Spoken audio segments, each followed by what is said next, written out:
चलो आज कुछ हम लोग टैली में इंटरव्यू टाइप का क्वेश्चन देखते हैं। उसमें एक क्वेश्चन पहले ही मेरे पास आ चुका है कि पूरे मंथ का सेल्स रिपोर्ट मुझे चाहिए, वो भी एक्सेल शीट में विथ जीएसटी डिटेल्स।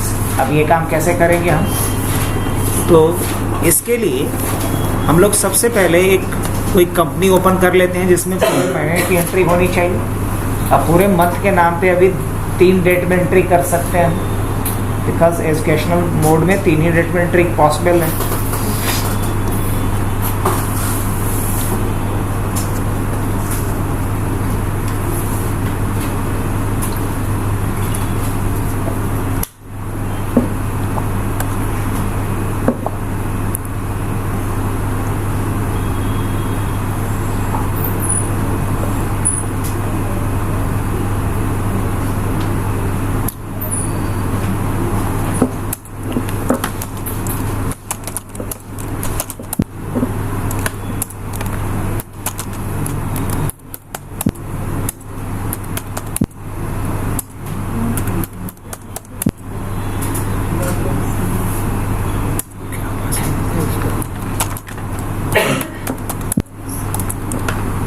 पासवर्ड इसका था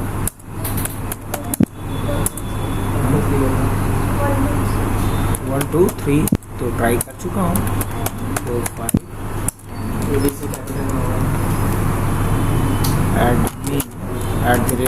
2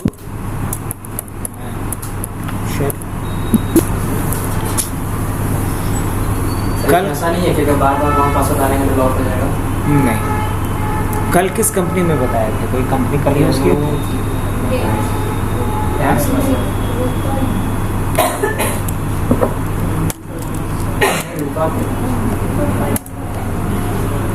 किसी ने काम किया देखो, इसको अपना कंपनी नहीं याद है, प्रियंका को याद।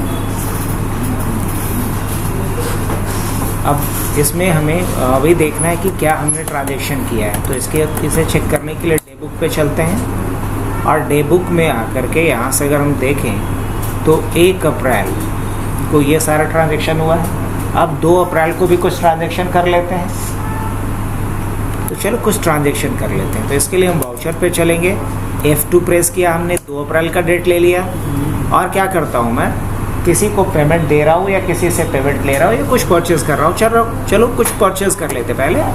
F9 हमने यहाँ पे 3 डाल दिया, डेट यही रखा। पार्टी ये बोलेगा तो पार्टी किससे ले रहा हूँ मैं? तो बाय द वे फिर से मैं ले रहा हूँ HP वर्ल्ड से। कंट्रोल ए परचेज लेजर। और क्या परचेज कर रहा हूँ? लैपटॉप परचेज कर ले रहा हूँ। कितना? 6 पीस। और क्या परचेज कर ले रहा हूँ? प्रिंटर परचेज कर ले रहा हूँ। कितना? 6 पीस। और यहाँ क्या लगा देते हैं? CGST। और क्या लगा देते हैं फिर? SGST। और ई-वे बिल क्या लेना चाहिए? यस, कल बताए थे इसके बारे में।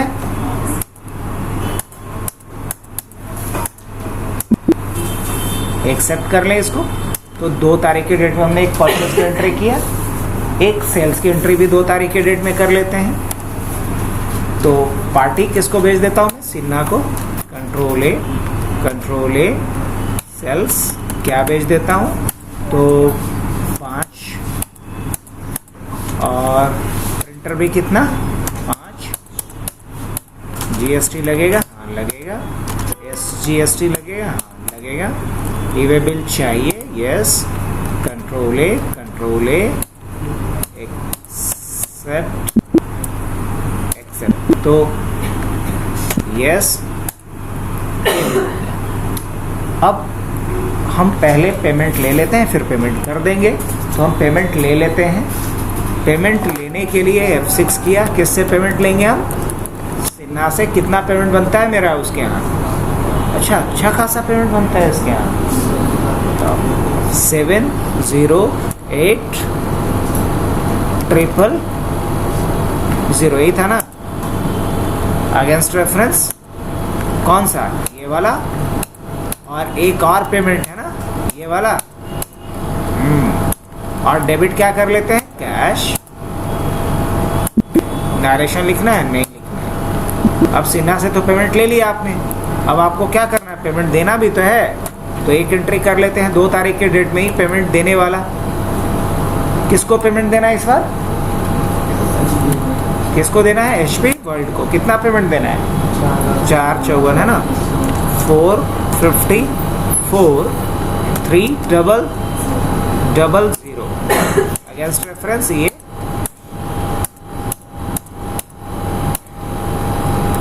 और क्या होगा यहाँ पे? पेमेंट कर रहे हैं तो कैश, क्रेडिट, एक्सेप्ट। चलो, तो ये कुछ हमने ट्रांजेक्शन कर लिए। अब डे बुक में जाके देखता हूँ तो कुछ एंट्रीज दिख रहा है, लेकिन ये 2 अप्रैल का दिख रहा है एंट्री। अगर हम यहाँ से चलेंगे, F2 बटन प्रेस करेंगे और यहाँ अगर हम पीरियड चेंज करना चाहें तो ऑल्ट के साथ F2 बटन प्रेस करो। ये बड़ा इंपॉर्टेंट शॉर्टकट होता है। क्या? पीरियड चेंज करने का। कहीं भी रिपोर्ट देख रहे हो और तुमको पीरियड चेंज करना है कि इतने से इतने पीरियड का हमको रिपोर्ट चाहिए, तो क्या शॉर्टकट होता है इसके लिए? Alt F2। तो यहाँ हमने डाल दिया 1/4/26 से मुझे रिपोर्ट कहाँ तक का दिखलाओ? 30 पूरे महीने का चाहिए मुझे, तो 30/4/26 तक का। अब 30/4 तो लेगा नहीं, दिक्कत यही है। 31 होता तो ले लेता। खैर मैं कोई नहीं, 1/5/2026 कर दे रहा हूँ, ये तो ले लेगा। हाँ बिल्कुल। तो जो भी ट्रांजेक्शन किया हूँ डेट वाइज यहाँ पे आ गया। अब मुझे करना क्या है? इसी को एक्सपोर्ट करना है एक्सेल में। क्या करना है? एक्सपोर्ट करना है एक्सेल में। ऑल्ट F2 था। ऑल्ट F2 था पीरियड को चेंज करने का। डेट चेंजिंग के लिए शॉर्टकट होता है F2 और पीरियड को चेंज करने का शॉर्टकट होता है ऑल्ट F2। चलो, ये भी हो गया दोनों। अब मुझे करना क्या है? इसको एक्सपोर्ट करना है। क्या करना है? इसको एक्सपोर्ट करना है, भेजना है। कैसे भेजेंगे?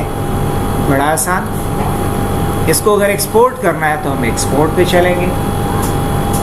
और एक्सपोर्ट क्या करना है? मुझे करंट को एक्सपोर्ट करना है, इसी को एक्सपोर्ट करना है। अब जब एक्सपोर्ट करने जाएंगे तो यहाँ से कुछ हमको फाइल फॉर्मेट वगैरह चेंज करना होता है। हालांकि डायरेक्ट इसको ऐसे एक्सपोर्ट नहीं करते, यहाँ से इसको एक्सपोर्ट भी नहीं करते, गड़बड़ होगा। हमें एक्सपोर्ट करने से पहले कहाँ चलना चाहिए? डिस्प्ले मोर रिपोर्ट्स पे। कहाँ चलना चाहिए? डिस्प्ले मोर रिपोर्ट पे। और डिस्प्ले मोर रिपोर्ट पे आने के बाद इधर कहीं दिखेगा तुम्हें स्टेटमेंट ऑफ इन्वेंट्री। क्या दिखेगा? Statement of inventory. और इस स्टेटमेंट ऑफ इन्वेंट्री पे जब जाओगे तो यहाँ अलग अलग चीज़ें दिख रही हैं, लेकिन मुझे ये नहीं चाहिए, बल्कि हमें चाहिए था सेल्स रजिस्टर। कहीं है यहाँ पे? या परचेज रजिस्टर है कहीं पे? नहीं है। स्टॉक ट्रांसफर और ये सब चीज़ें यहाँ पे दिख रही है, राइट? डिस्प्ले मोर रिपोर्ट पे हम गए।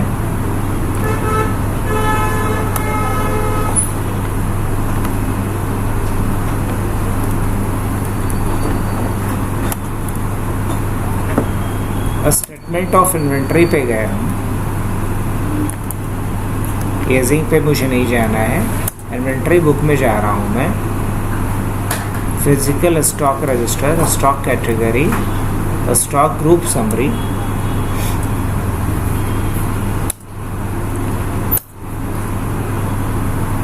ये 2 तरह का ग्रुप है।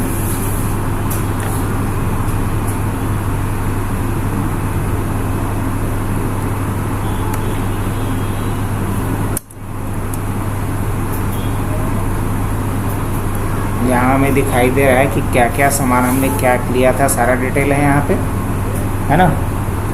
मुझे जाना है कहाँ पे? सेल्स रजिस्टर्स में। कहाँ जाना चाहिए? सेल्स रजिस्टर्स में। यहाँ कहीं डिस्प्ले मोर रिपोर्ट्स, ये रहा ऑप्शन, है ना? और इसमें हमें सेल्स रजिस्टर खोजना है। सेल्स रजिस्टर्स इसमें दिख रहा है। स्टेटमेंट ऑफ अकाउंट्स नहीं चाहिए। Statement of inventory, stock query है। यहाँ शो मोर का भी ऑप्शन आना चाहिए। तो एक सेकेंड,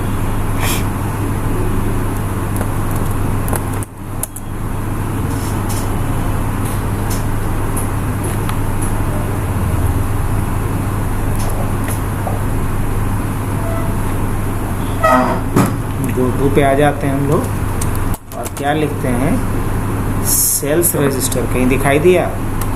कहाँ जाते हैं हम लोग? सेल्स रजिस्टर्स पे। ये रहा सेल्स रजिस्टर्स, नहीं, और सेल्स रजिस्टर्स में जाने के बाद हम आ जाएंगे कॉलम वाले फॉर्मेट पे। कहाँ जाना है मुझे?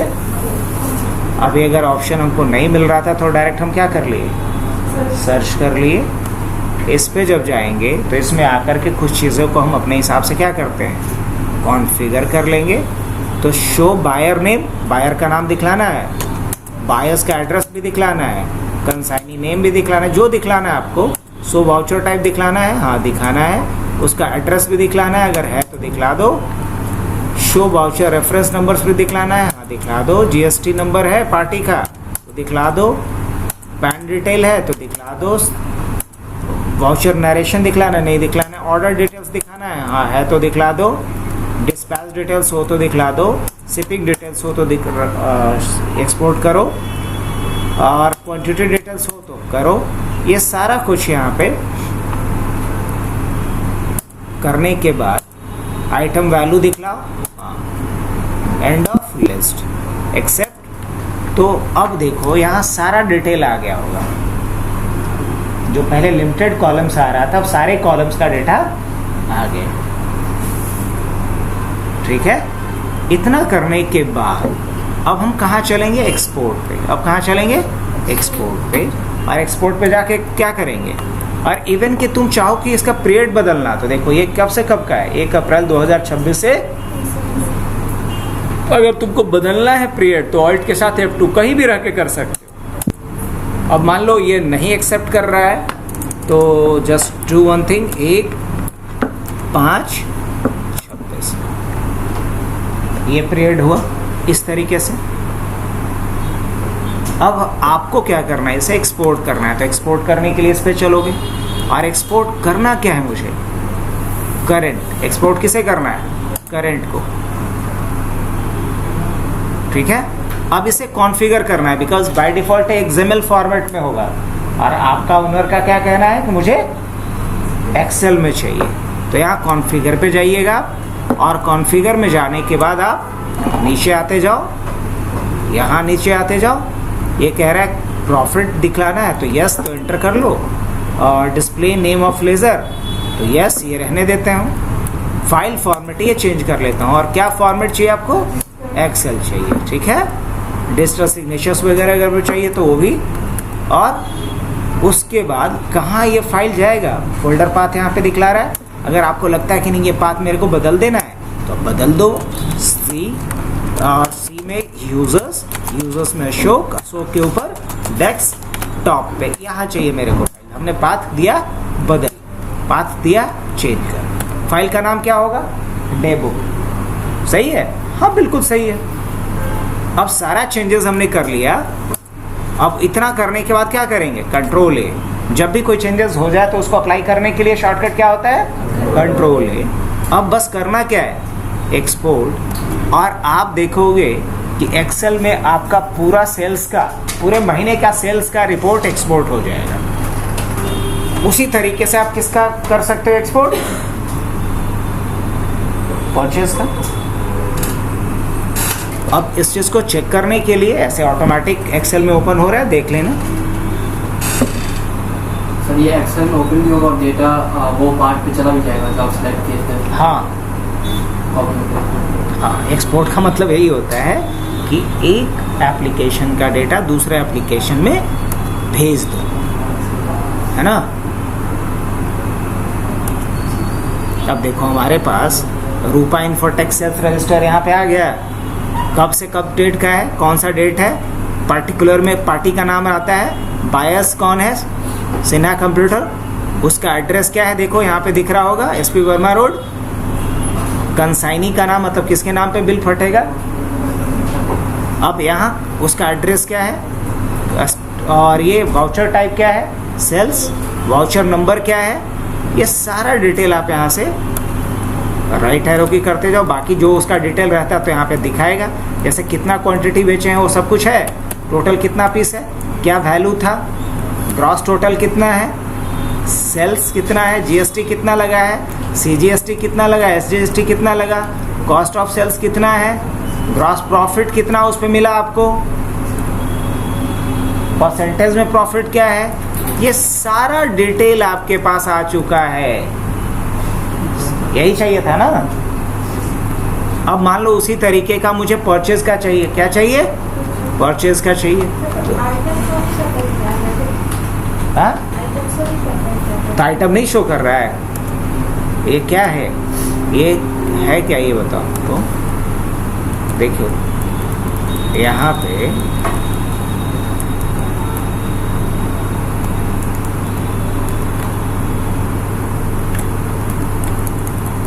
प्रोडक्ट का नाम आ रहा है कि नहीं आ रहा है, सिन्हा कंप्यूटर। क्वांटिटी आ रहा है, क्या आ रहा है, क्वांटिटी आ रहा है, 10 आ रहा है ना। और प्रोडक्ट का नाम नहीं आ रहा है, तो आएगा, प्रोडक्ट का नाम नहीं आ रहा है तो प्रोडक्ट का नाम लिया जाएगा। प्रोडक्ट का नाम लाने के लिए वहाँ से करना क्या पड़ेगा, यहाँ पे आओ टैली में वापस। एक तो यहाँ प्रोडक्ट का नाम है या नहीं है, सेल्स वाउचर है, ऑर्डर है, टर्म डिलीवरी और ये सब कुछ है। नहीं है, कुछ नहीं करना है, यहाँ पे जाना है वापस से, बायर का नाम और ये सारा कुछ है ना। यहाँ पे पार्टी टैक्स रजिस्ट्रेशन नंबर है, service tax registration number, pan number, CST, voucher narration नहीं चाहिए, इंपोर्ट एक्सपोर्ट डिटेल्स यस करना है यहाँ पे। और ये क्या है, पोर्ट कोड वगैरह देना है, दे देना है, अल्टरनेट यूनिट्स वगैरह देना है, रेट डिटेल्स देना है, हाँ रेट डिटेल्स देना है, तो आइटम वैल्यू देना है। अब क्या कह रहा है, show ledger amount with CRDR, क्या करना है, all items in 1 columns, all items यहाँ पे ले लेना है और फिर क्या कर देना है यहाँ से, यस। अब यहाँ से देख लेता हूँ मैं, यहाँ वो कॉलम आ रहा है या नहीं आ रहा है।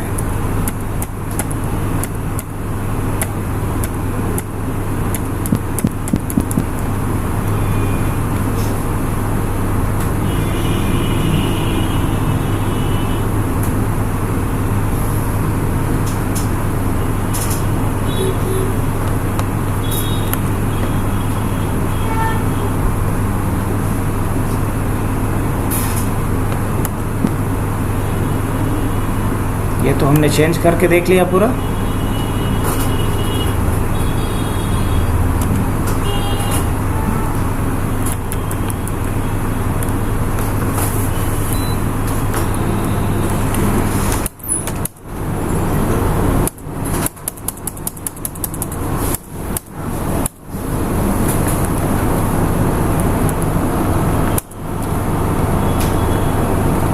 किसका लेजर दिखाना है, पार्टी का ना। टाइप्स ऑफ कॉलम क्या होना चाहिए यहाँ पे, कैपिटल का, HP का, किसका, सेल्स का।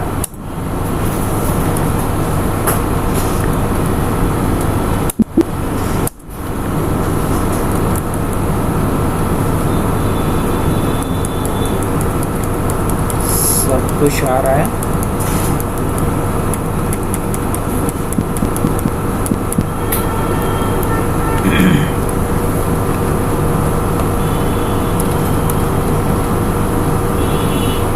पे गए, कॉन्फ़िगरेशन पे गए, क्या क्या कह रहा है, ग्रॉस प्रॉफिट दिखलाना है, बोलेंगे हाँ। डिस्प्ले नेम ऑफ लेज़र, हाँ दिखलाना है। स्टॉक आइटम दिखलाना है, display name of stock item यहाँ पे दिख रहा है। ये जो नहीं आ रहा है यही रीज़न है कि जिसकी वजह से ये डिस्प्ले। अब शो मोर ऑप्शन पे आ जाते हैं, display name for stock item, ये ऑप्शन अभी डिसेबल है। कंपनी नेम वगैरह सब कुछ है, शो कंट्री कोड वगैरह सब जो भी दिखलाना है वो सब कुछ यहाँ से क्या कर लेना पड़ेगा, सेलेक्ट कर लेना पड़ेगा बस। इतना करने के बाद और उसके बाद फिर क्या करना है, एक्सपोर्ट करेंगे, दोबारा एक्सपोर्ट कर देंगे।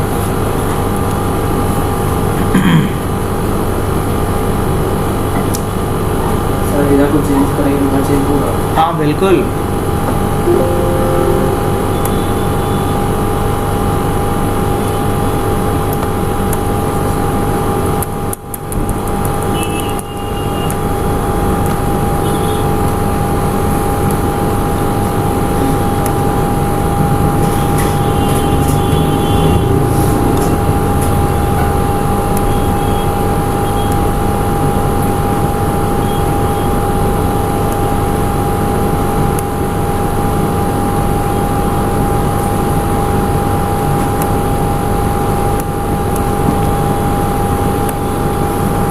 अब आ जाते हैं इसके बाद हम लोग परचेज रजिस्टर पे एक बार।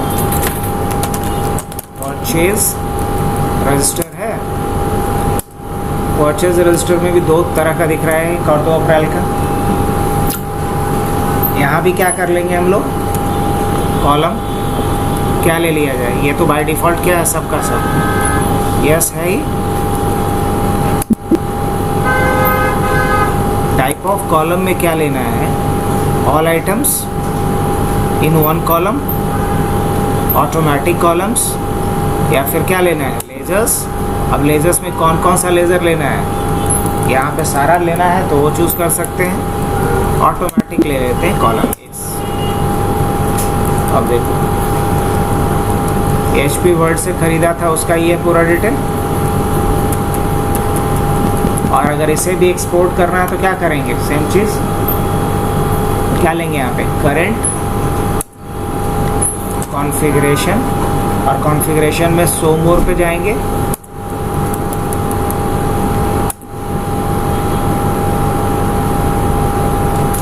हो सकता है इस स्टॉक आइटम की एंट्री हम नहीं किया होंगे प्रॉपर, एक बार चेक कर लेते हैं। तो यही नहीं चाहती कि स्टॉक भी रहना चाहिए कि कौन सा प्रोडक्ट वहाँ पे सेल या परचेज हुआ है। तो पहले तो यूनिट से ही चेक करेंगे हम, यूनिट बनाए हुए हैं, स्टॉक आइटम भी बनाए हुए हैं, और स्टॉक आइटम बनाए हुए हैं ये तो चलो ठीक है।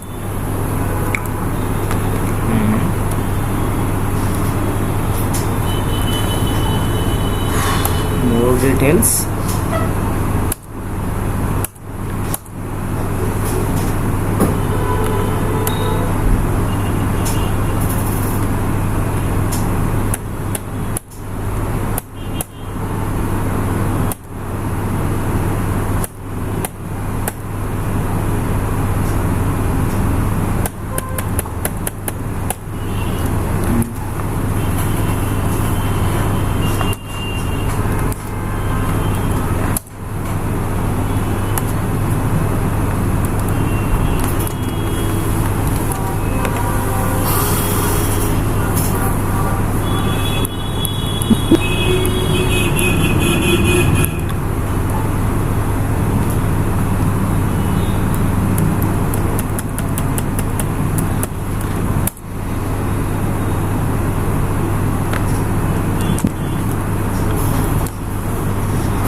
सर्च ही कर लेते हैं। इसमें क्या था अपना, परचेज और सेल्स का ना, परचेज, ये परचेज का डैशबोर्ड है कि कब कब क्या परचेज किए थे। खैर अभी डैशबोर्ड नहीं चाहिए मुझे अभी परचेज रजिस्टर चाहिए।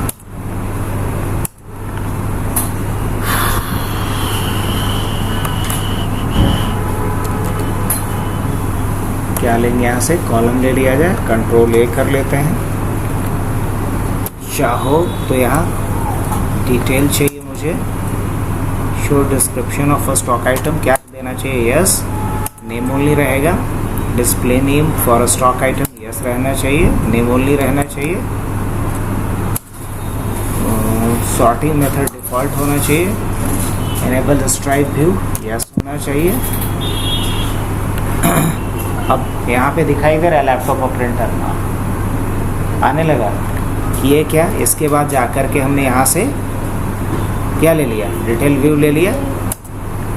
अगर कंट्रोल A करेंगे तो ऐसे दिखेगा। F12 पे जाएंगे, यहाँ डिटेल व्यू ले लेंगे।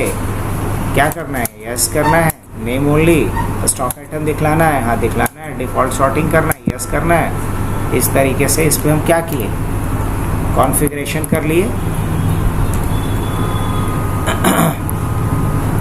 अब इतना करने के बाद नेक्स्ट क्या करना है मुझे, अब इसे एक्सपोर्ट करना है। क्या करना है, अब इसे एक्सपोर्ट करना है। कैसे एक्सपोर्ट करेंगे हम लोग, एक्सपोर्ट पे क्लिक कर देते हैं। एक्सपोर्ट करेंट को करना है, बाकी सब चीज़ें तो ठीक ही है, नहीं पाथ वगैरह भी चेंज फिर से करना पड़ जाएगा। फॉर्मेट डिटेल्ड है, नेम ओनली है, नेम कंपनी नेम है, stock item name, name of stock item अब आने लगा। पहले क्या आ रहा था? डिसेबल था क्योंकि कॉन्फ़िगर नहीं था वो। अब ये भी सही है, बस चेंज क्या करेंगे हम? पाथ क्या सोचे हम? C:/users/ क्या था? Ashok/desktop। चल ये पाथ ले लेते हैं, कंट्रोल A कर लेते हैं और एक्सपोर्ट कर देंगे फटाक से। क्या है? अच्छा सॉरी क्या गड़बड़ हुआ है मालूम? अभी कौन बताएगा, ये बोलो।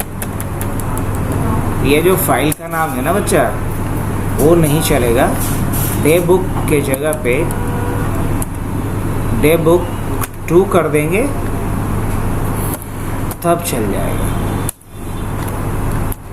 क्यों? क्योंकि डे बुक के नाम से पहले क्या था? उस लोकेशन पे बना हुआ था।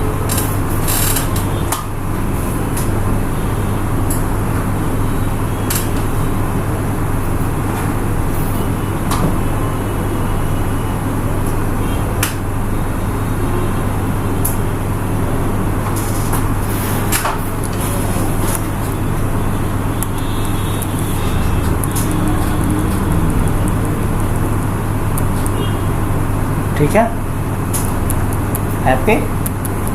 तो इस तरीके से आप पूरा क्या कर सकते हैं? एक्सपोर्ट कर सकते हो अपने किसी भी रजिस्टर को, चाहे सेल्स हो या परचेज।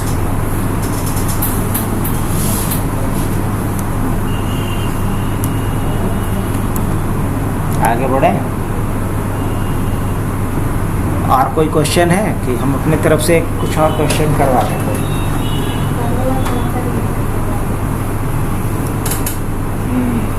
एक होता है तुम्हारा प्रोडक्ट एजिंग का क्वेरी। जैसे कि मान लो कभी ओनर बोले कि अच्छा ये बताओ कि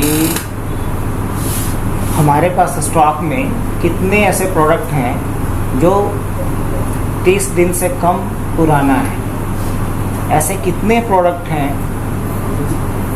जो 30 दिन से ज़्यादा लेकिन 60 दिन से कम का है, ऐसे कितने प्रोडक्ट हैं जो 3 महीने से ज़्यादा का है लेकिन 6 महीने से कम का है, अंदर का है, ऐसे कितने प्रोडक्ट्स हैं जो 6 महीने से ऊपर का है।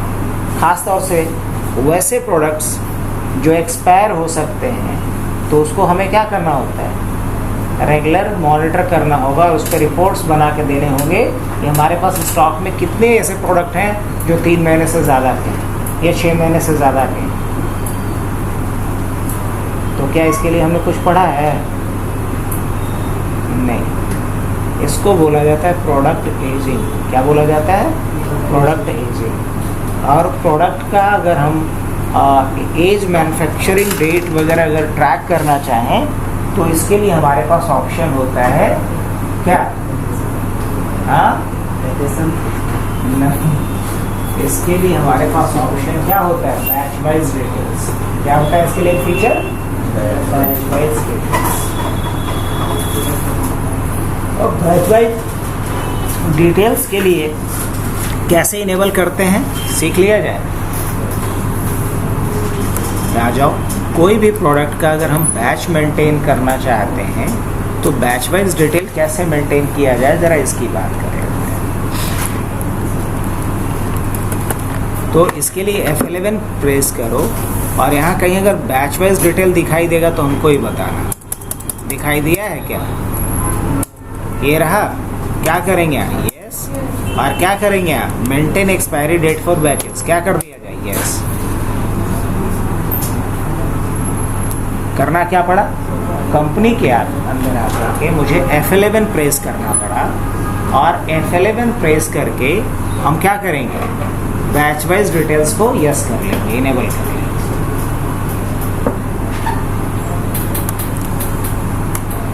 और बैच वाइज डिटेल के साथ साथ क्या इनेबल कर लेंगे? Maintain expiry date for batches. इसे भी क्या कर लेंगे? इनेबल कर लेंगे।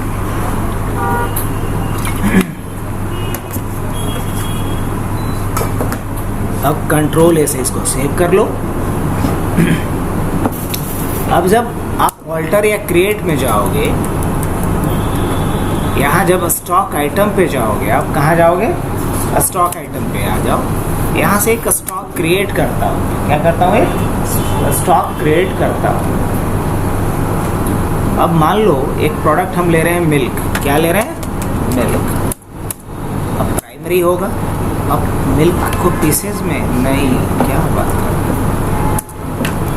केजी में है, केजी में या लीटर में, है ना, पीसेस में तो नहीं ले सकते। अब क्या होगा यहाँ पे, मेंटेन बैचेस, तो क्या करना पड़ेगा, yes. Track date of manufacturing, क्या बोलेंगे, यस। यूज एक्सपायरी डेट बोलेंगे, यस। BOM ना, हाँ, दूध का यूज़ करके मिठाई वगैरह बनाना है तो सेट BOM कर सकते। अभी ऐसा कुछ नहीं ध्यान है एज पर। और यहाँ भी क्या, दूध पे GST लगेगा कि नहीं लगेगा, गुड से कंट्रोल। अब हमने ये यहाँ पे एक स्टॉक आइटम बना दिया। अब मुझे इसे परचेज करना है, ध्यान से समझना। F2 प्रेस कर रहा हूँ और ये A426 को मैं परचेज करने जा रहा हूँ, परचेज करने जा रहा हूँ। नेम ऑफ आइटम में क्या चूज़ करेंगे, मिल्क। अब देख यहाँ पे बैच नंबर वगैरह पूछ रहा है मेरे से, नहीं पूछ रहा है, तो यस बैच नंबर पूछ रहा है, तो हम क्या डाल दें यहाँ पे 1, ये बैच नंबर जाएगा। क्वांटिटी कितना ले रहा हूँ मैं, 100 kg। रेट क्या रहेगा, 50 रुपये पर केजी। बैच नंबर ऑफिस में आता है कि FSSAI देगा, मिलता है बैच, कंपनी हमें देगी जिससे हम मान लो खरीद रहे हैं। बैच नंबर, समझे, बैच नंबर या लॉट नंबर। और ये डेट वगैरह तो तुम खुद ही एंट्री करो। डेट तो करेंगे बैच नंबर। एक्सपायरी डेट क्या होगा, तो मान लो एक्सपायरी डेट होगा इसका 2/5/26, 2/5/26। ये हो गया। क्या करते हैं हम, अच्छा पेमेंट से ले रहे हैं हम लोग,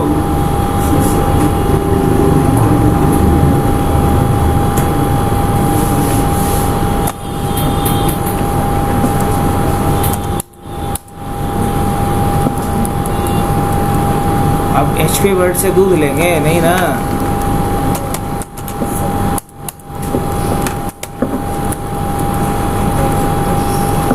क्या होगा, ये क्रेडिट मिल जाएगा ना, ये कंट्रोल परचेज मिल्क 100 kg, ये वाला रहेगा। 2 मई को एक्सपायर करेगा। क्या GST लगेगा इस पे, हाँ लगेगा, और SGST हाँ 900 रुपया लग जाएगा। चलो एक हमने ये खरीद लिया, हो गया परचेज। अब हम डेट चेंज करते हैं, फिर परचेज करते हैं। मान लो 1/5/26 को फिर से पार्टी का नाम क्या रहेगा, सुधा। कंट्रोल ए परचेज, क्या खरीदते हैं, दूध ही खरीदते हैं। और कितने क्वांटिटी में, 200 kg खरीदते हैं। 1 अप्रैल, हाँ मैन्युफैक्चरिंग 1 अप्रैल का नहीं। और ये रहेगा हमारा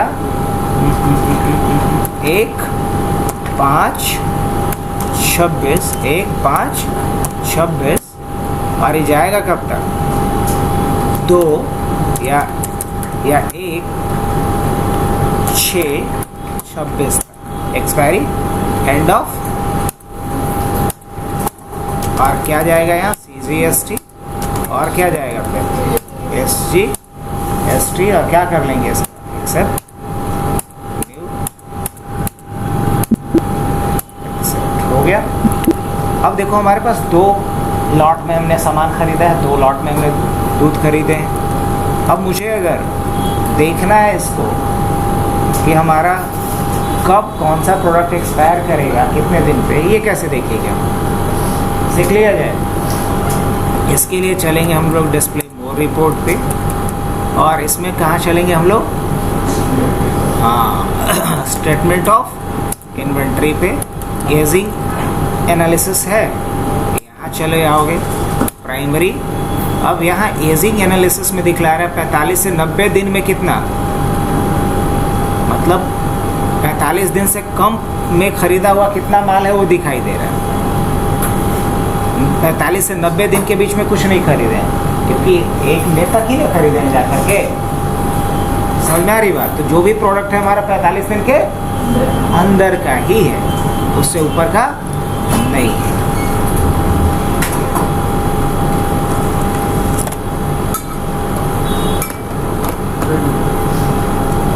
अब इसके बाद मान लिया जाए मुझे डेट बदलना है, क्या करना है, इसका डेट बदल देना है। तो ये पीरियड हम चेंज कर देना चाह रहे हैं 1 अप्रैल से, मान लो 1/6 से कर देते हैं हम। कब तक के लिए? तो 1/6 से कर देते हैं हम। कब तक के लिए? तो 1/6 से कर देते हैं हम 1/12 तक के लिए। अब देखो चीजें बदल गया।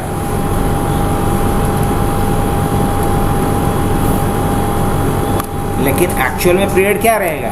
1/4/26 से, और ये डेट अभी हम नहीं डालेंगे, ये डेट नहीं डालते हैं, तो सब 45 दिन के अंदर में ही है। अब अगर सर प्रैक्टिकल जो सर 3-4 दिन का ही गैप रहता है, मतलब उसमें सर 45 डेज का मार्क चलेगा। तो करते हैं ना, रुक तो जरा। अब तो यही ना चाहता है कि 45 डेज का गैप नहीं चाहिए हमको, और कम चाहिए, तो रुको जरा। इसके लिए एक एजिंग पीरियड है ऑप्शन, क्या है? एजिंग पीरियड है। तो 0 to मान लो 2 डेज का ले रहे हैं, और 2 से क्या लेते हैं? 2 से 4 लेते हैं, 4 से क्या लेते हैं? 6 लेते हैं, 6 से क्या लेते हैं? 8 और लेना है, 8 से 10, 10 से 12, 12 से 14, 14 से 16, और 16 से 18, 18 से 20। और चाहिए? नहीं, 20 दिन के लिए बहुत है, इतने में तो दूध खराब होगा। कंट्रोल A कर लेते हैं। अब बताओ, 2 दिन के अंदर का जो भी है वो यहाँ पे आ रहा है, उसके बाद इधर बढ़ते चलो। देखो फिर 20 दिन वाला में क्या है? ये है। तो कहने का मतलब इस तरीके से आप इस रिपोर्ट को भी क्या कर सकते हो? एक्सपोर्ट कर सकते हो एक्सेल शीट में, या प्रिंट करके रख सकते हो कि कितने दिन का प्रोडक्ट आपका है। ये बड़ा काम का रिपोर्ट होता है। तो चलो आज के लिए इतना ही रखते हैं, बाकी चीज़ें हम लोग